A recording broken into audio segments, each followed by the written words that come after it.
चलो बच्चों, तैयार हो जाओ नानी की कहानियों के लिए। आज हम सुनेंगे दुनिया का सबसे बड़ा जादू।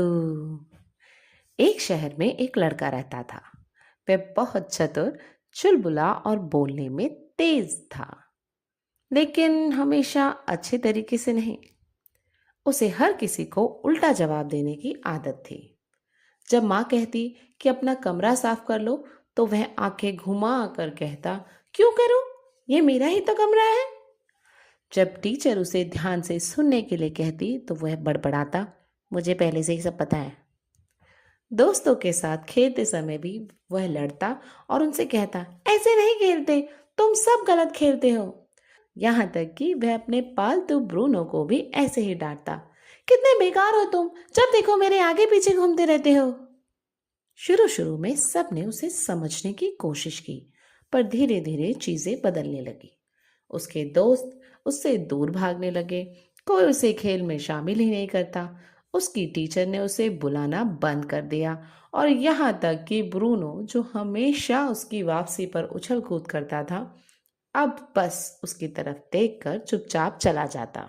लड़का अकेले महसूस करने लगा, लेकिन उसे समझ ही नहीं आ रहा था कि ऐसा क्यों हो रहा है। उस रात माँ ने भी कमरा साफ करने के लिए कुछ नहीं कहा। उसने सोचा, अगर उसे कोई दुनिया का सबसे बड़ा जादू मिल जाए कि सब उसकी बात सुनने लगे, उससे बात करने लगे और उसे हर चीज में शामिल करने लगे, तो बहुत अच्छा हो जाएगा। वो ढूंढता रहा, ढूंढता रहा, ढूंढता रहा, और ऐसे करते करते वह सो गया। उसे नींद में एक सपना आया। सपने में उसने एक दुकान देखी, जो बहुत पुरानी थी। उसके ऊपर लिखा हुआ था, दुनिया का सबसे बड़ा जादू। जिज्ञासा से भरा उसका मन अंदर चला गया। दुकान में अजीब अजीब सी चीजें रखी थी, चमकती हुई बोतलें, हवा में तैरती किताबें और उल्टी लटकी घड़ियां। लेकिन एक चीज ने उसका ध्यान खींचा। वो था एक चमकता हुआ चांदी का आईना। यह कोई साधारण आईना नहीं था, बल्कि हल्की फुसफुसाहट कर रहा था और हल्के सुनहरे रंग में चमक रहा था। आहा छोटे साहब, बूढ़े दुकानदार ने मुस्कुराकर कहा, यह एक जादुई आईना है। यह वही दोहराता है जो आप इससे कहते हैं, लेकिन एक छोटे से जादुई बदलाव के साथ। लड़का हंसते हुए बोला, अरे ये भी कोई काम की चीज है? मैं ऐसी बेकार की चीज में अपना समय बर्बाद क्यों करूं? इतने में आईने से आवाज आई, एक बेवकूफ लड़का जो सबका समय बर्बाद करता है। लड़का चौंक गया। अरे मैंने ऐसा नहीं कहा, वह चिल्लाया। आईना टिमटिमाया और बोला, अरे तुमने ऐसा नहीं सोचा।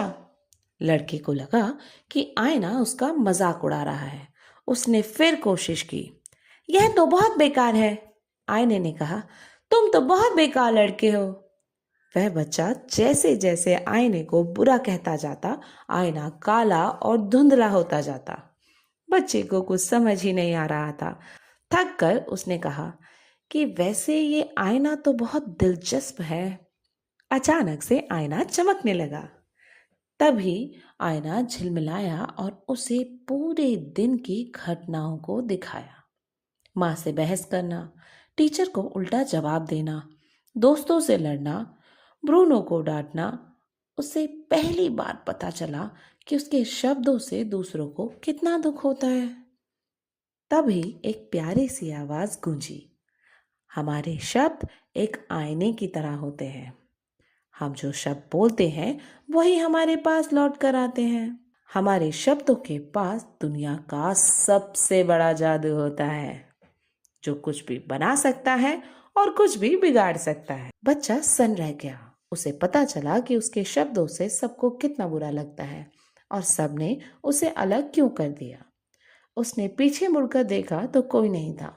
वो अचानक से जागा और उसने तय किया कि आज से वह कुछ नया करने की कोशिश करेगा। उसने बोलने से पहले सोचना शुरू किया। जब कोई अपनी बात कहता तो वह उसे ध्यान से सुनने लगा। उसने अपनी टीचर को धन्यवाद कहा, बिना बहस किए अपने दोस्तों के साथ खेला और ब्रूनो को भी डांटने की बजाय प्यार से सहलाया। और पता है फिर क्या हुआ? उसके दोस्त उसके साथ खुशी खुशी खेलने लगे। टीचर मुस्कुराकर उसकी तारीफ करने लगे। माँ पापा उससे ढेर सारी बातें करने लगे और ब्रूनो खुशी से रोज उसका इंतजार करने लगा और उसके साथ खेलने लगा। उसे समझ आ गया कि दुनिया का सबसे बड़ा जादू हम सबके पास होता है, जो है हमारे शब्द, जो कुछ भी मुमकिन कर सकते हैं, कुछ भी बना सकते हैं और बहुत कुछ बिगाड़ सकते हैं। वो हमें सबसे अलग भी कर सकते हैं और दुनिया में सबका चहेता भी बना सकते हैं। तो हमने क्या सीखा बच्चों? कि हमें अपने शब्दों का प्रयोग बहुत सोच समझ के करना चाहिए और जब हमसे कोई बात करे तो हमें उसकी बात पूरी सुननी चाहिए। बहुत अच्छे, धन्यवाद। मिलते हैं अगली कहानी के साथ।